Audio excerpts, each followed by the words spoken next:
Hi everyone! Welcome back to my channel. So, nandito na naman ako sa kitchen guys. Kasi magluluto ako.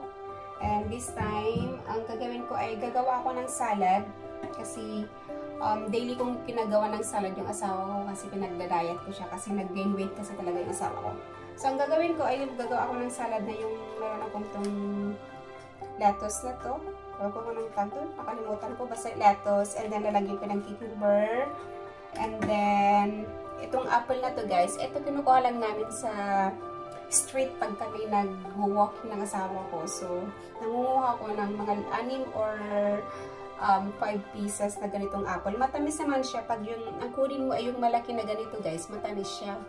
Ayan. Pero pag yung mas maliit pa nito guys, medyo hindi siya matamis, mapait. So, ang kinukuha ko talaga yung medyo yung malalaki ang kinukuha ko. So, lalagyan ko siya ng 3 apple, guys. And then, meron akong corn dito.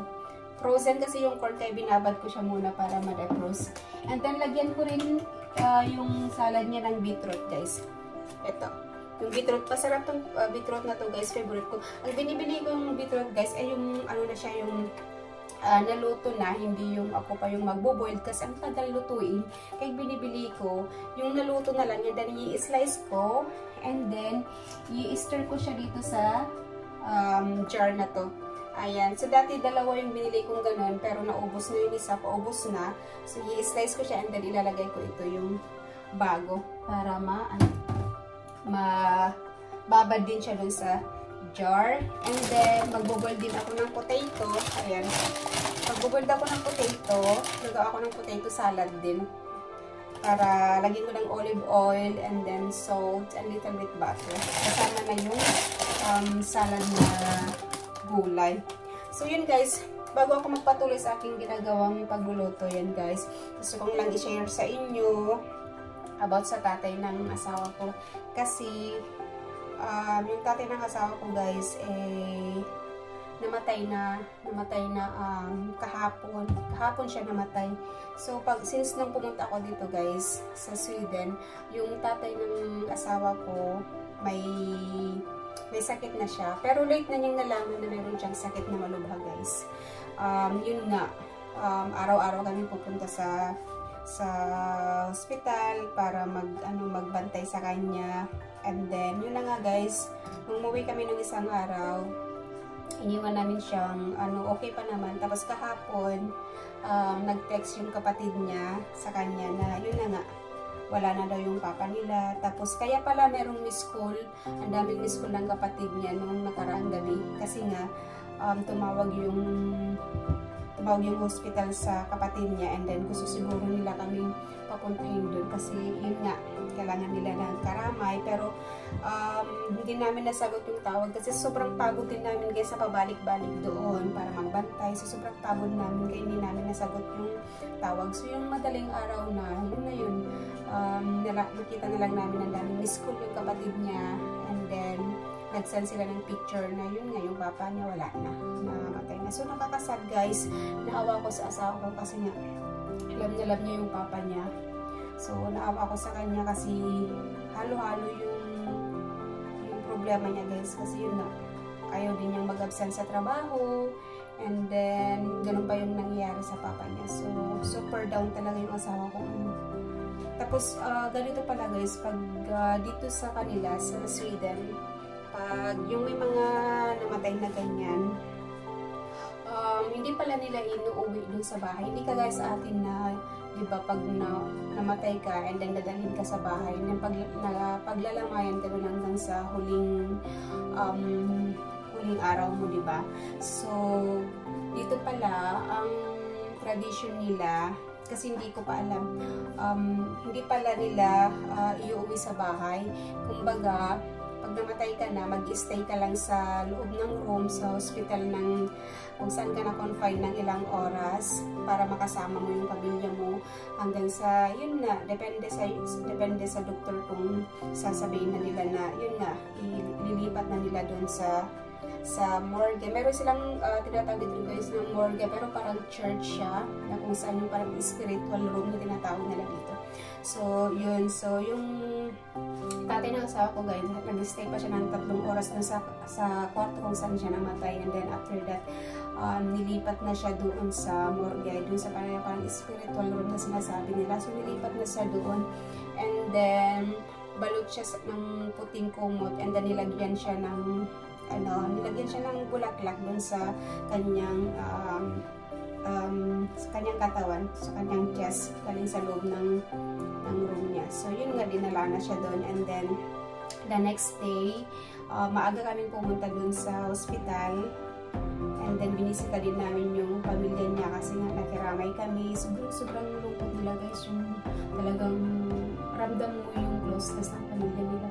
Tapos yun, after that, pumunta na kami sa hospital, and then may tinawagan kaming number na yung parang caretaker doon na kung pwede namin makita yung katawan ng papa nga niya, kasi gusto niyang magkaroon sila ng private time kahit namatay na yung papa niya. Gusto niya talagang matayin yung papa niya, parang mag-goodbye siya sa papa niya. So sabi ko sige, so siya na lang yung pumasok, sa room, hindi na ako pumasok kasi gusto ng asawa ko yung may sarili siyang oras sa papa niya kaysa huling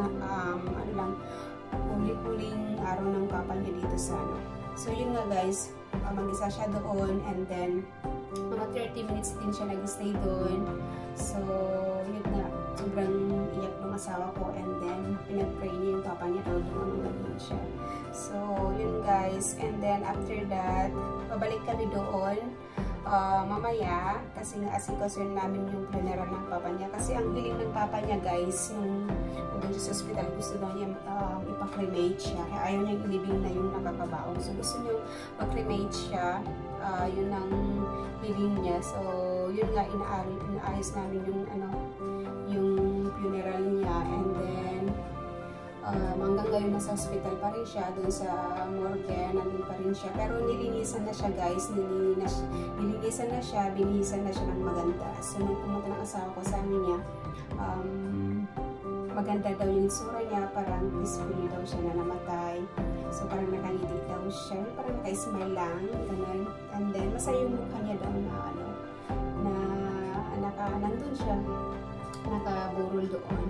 So, ganun pala yung guys, yung traditional dito. So, nakakalungkot pala dito sa ibang bansa na hindi ka gaya sa atin. Pag yun nga, wala ka na sa mundo, parang lalamayan ka talaga, babantayan ka, tapos i-spend nila yung huling araw mo dito sa mundo hanggat yung living mo. Pero dito, parang araw lang. So, parang yun nga, babalik kami ngayon para asikasin yung ng papa niya, na baka bukas siguro ililibing na siya. Yung parang i-cremate muna, and then ililibing siya na So, yun lang guys. Gusto ko lang i-share sa inyo yung nangyayari ngayon sa asawa ko kasi naawa talaga ako.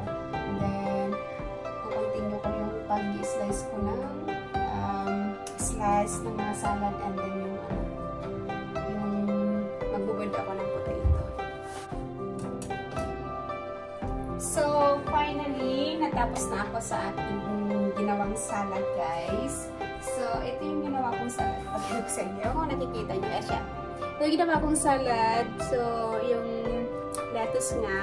And then, nilagyan ko siya ng apple, corn, and then beetroot, at saka cherry, tomato, and cucumber, and pickles na cucumber din. So, ito yung salad namin mamaya. And then, natapos ko na rin i-slice yung beetroot, guys. So, napuno yung aking jar ulit. Ayan siya. So, napuno ulit yung aking jar. Pero, ano siya guys, meron siyang sobrang kunti na di naman kasya. So, nilagay ko na lang siya dito sa box na to. Ayan. Para pag gumawa ako bukas ng salad niya. So, ito yung gagamitin kong ano. So, parang dalawang salad pa to guys. Kasi, hindi ko masyadong dinadamihan ng beetroot yung kanyang salad. Kasi nga gagamot yung asawa ko. So, dapat tipid din yung paglalagay ng beetroot. And then, mag-umpisa na akong mag-boil ng potato para mamaya pagdating niya, nakaluto na ako sa aming lunch. So, that's it guys for today. Salamat sa panonood ulit. And thanks for watching again. And see you in my next vlog. Bye!